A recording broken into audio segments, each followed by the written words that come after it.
பிறப்புக்கும் எல்லா உயிர்க்கும் பிறந்த பின்னர். அன்பு சொந்தங்களுக்கு வாழ்த்துக்கள்.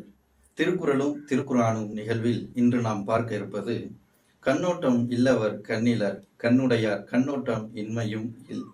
என்ன பொருள்னா, கருணை அன்பு இரக்கம் காட்டத் தெரிந்தவன் கண்களுடையவன் பார்வையுடையவன், இவைகளெல்லாம் காட்டத் தெரியாதவன் குருடன் என்று வள்ளுவர் பேசுகிறார்.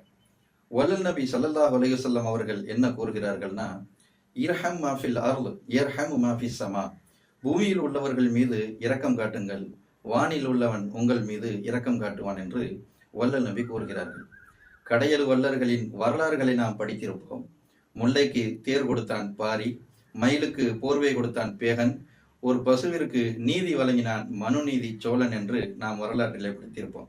அந்த வரிசையில் ஒரு ஒட்டகத்தினுடைய உரிமைக்காக வேண்டி குரல் கொடுத்தார்கள் நபிகள் நாயகம் ஸல்லல்லாஹு அலைஹி வஸல்லம் அவர்கள்.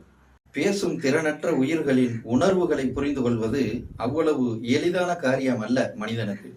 வருகின்ற ஜூலை 10, 2025 அன்று ஆடு மாடுகளின் மாநாடு நடத்த காத்திருக்கிறார் தமிழ்நாட்டின் மிக முக்கியமான ஒரு அரசியல் தலைவர் திரு சீமான் அவர்கள். அவர்களுடைய மாநாடு வெற்றி பெற என்னுடைய வாழ்த்துக்கள்.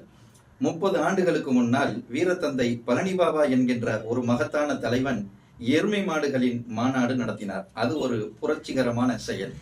அதே போன்று ஒரு புரட்சியான செயல்தான் இந்த ஆடு மாடுகளின் மாநாடு. ஆடு மாடுகளின் உரிமைகளுக்கே குரல் கொடுக்கின்ற ஒரு தலைவன் இந்த நாட்டை ஆண்டால் எப்படி இருக்கும் என்பதை கற்பனை செய்து பாருங்கள். நன்றி, வாழ்த்துக்கள்.